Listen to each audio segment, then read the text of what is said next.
I got this book from the local library. It's marketed as a children's book, and it can be found in a lot of elementary schools. It's specifically designed for children in younger grades, kindergarten, probably through about 4th or 5th grade. And I wanted to talk about it because I think it's indicative of the biggest problem I have with the trans movement right now.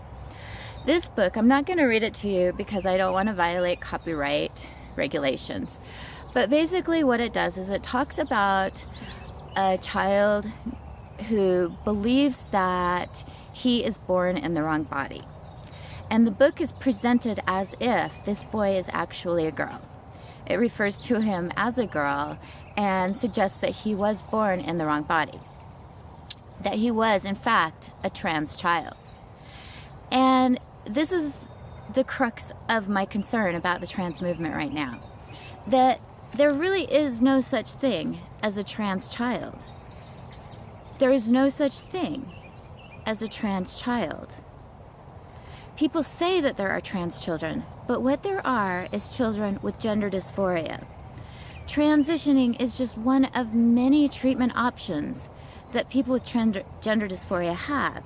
Unfortunately, the transgender movement is suggesting that these children actually are born in the wrong body, that they don't have gender dysphoria necessarily, that their dysphoria comes from the fact that there is a mismatch or disconnect between their brain and their body because biologically, emotionally, there's some essence of gender that they're born with that doesn't match the biology of their sex. And people are reading this to children. So basically they're telling children that it is possible to be born in the wrong body, that there can be a disconnect. And the appropriate solution to that disconnect is to assume that the person who is biologically one sex is actually a different gender than they were born. That the doctors made a mistake and assigned them the wrong sex at birth based on their external genitalia. This is an incredibly confusing message, and it's also wrong. There are children who have gender dysphoria, and they should be treated with the utmost of compassion. And I know that these books are written in an effort to promote tolerance, in an effort to accept children who do not conform to traditional gender roles, in an effort to help children who do have gender dysphoria and feel that intense disconnect and perhaps want to dress less traditionally or want to play with less traditional gender toys, who do not conform to traditional gender stereotypes.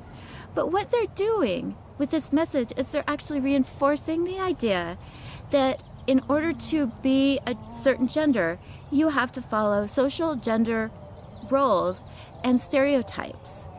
So this is actually promoting gender dysphoria in children who do not conform to traditional stereotypes of their gender. And this is damaging for a lot of reasons. In the case of Jazz Jennings, and I just recently found out about her because I am out of the common culture pop media loop. But recently she actually had surgery to remove her external genitalia.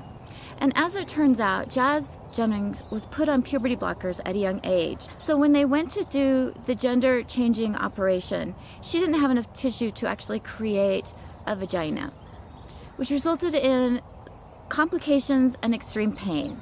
And now, transgender activists are trying to suggest that children who have gender dysphoria not only socially transition, but begin taking cross-gender hormones at ages as young as 8 years old. There's actually a study that is funded by our tax dollars, National Institutes of Health, in which children as young as 8 years old are getting cross-gender hormones. These are not puberty blockers, these are gendered hormones from the opposite sex to force their bodies to mature in ways that produce secondary sex characteristics of the opposite sex that they were born. Because they're promulgating the idea that somebody can be born in the wrong body, and the appropriate approach to that is to force the body to conform to somebody's idea of what their body should look like. There are lots of cases where children have ideas about their bodies that are inaccurate, and we don't confirm those. We do not tell an anorexic that she is indeed fat, even though her BMI is really low. We do not tell people who hate their bodies because of something about it that they don't like, that their hatred of their body is appropriate. We don't encourage people who are self-harming to continue to self-harm. We interfere. We try to help them become more functional, more healthy in their behavior. And this is the only case where we have decided that we're going to encourage unhealthy behavior. We're going to encourage children to believe that their body is wrong. We're going to encourage that disconnect and that disassociation. And in the long run, this results in huge problems, because when children disassociate from their body, which is what happens in extreme gender dysphoria, and what happens when you tell a child that they're born in the wrong body, what happens is you increase that dissociation and that dysphoria. And that means that throughout the rest of their lives, they're going to have a disconnect between their body. This allows them to be easily abused, to have a hard time setting boundaries, and to engage in behaviors that are harmful, because they don't have that sense of being connected to their body and protectiveness of their body that people need to have in order to take care of themselves. It would be like having a parent who didn't care if their child engaged in unhealthy behaviors, and having that parent's message integrated so that as that child grows up, they continually engage in dangerous and unhealthy behaviors. That's what's happening when we tell a child that they're born in the wrong body, rather than treating gender dysphoria as a mental health issue, which is what it is. A lot of children develop gender dysphoria because they have misunderstandings about gender roles. Children develop gender dysphoria as a result of trauma, as a result of sexual abuse, as a result of all kinds of other issues that develop. And we're finding out more and more about this. These children are being denied appropriate mental health treatment because the trans movement is suggesting that it is possible for a child to be transgender. Transgender is a treatment for gender dysphoria. It is not an inherent condition. And we need to stop talking about it as if it is, because that does not promote tolerance of children who do not conform to traditional stereotypes. It promotes the idea that a child who does not conform to traditional stereotypes is born in the wrong body. It promotes that separation and disconnect of brain and body that results in dysphoria and disassociation and continued dysfunctional behavior into adulthood. This is a big deal because trans activists are saying that anybody who speaks out about this is transphobic and bigoted and should not be listened to. And so they're dismissing stories like mine as an adult who had childhood gender dysphoria as a result of a trauma. I know what it feels like to have that dysphoria. I know what it feels like to have that disassociation and that disconnection. We need to encourage children to connect with their bodies, to love their bodies. And a child who believes they're born in the wrong body cannot love their body. They will hate their body. They will engage in self-harming behaviors. They will not be as functional. So I'm not a fan of banning books, but what I am is a fan of putting books in appropriate categories. This should not be a children's book.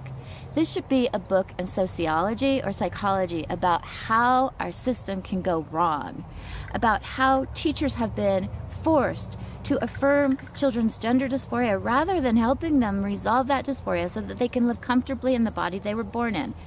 This book should be put in the same section as we put books where doctors advocated smoking to cure asthma, and where doctors suggested that people eat margarine as a healthy substitute for butter. This should be put in one of those categories where we got it wrong as a society, where doctors were mistaken, where we made a huge mistake in an effort to be tolerant, where we promoted dysfunctional and unhealthy behavior in an effort to be politically correct. In no way does this condemn people who transition as adults.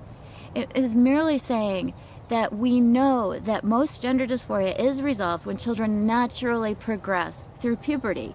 A child who is put on puberty blockers or cross-gender hormones or encouraged to socially transition doesn't naturally progress through puberty. they are denied the opportunity to resolve and manage that gender dysphoria without having to transition, without having to encourage that body hate and that body shaming, and without encouraging self-harmful and damaging and dysfunctional behaviors.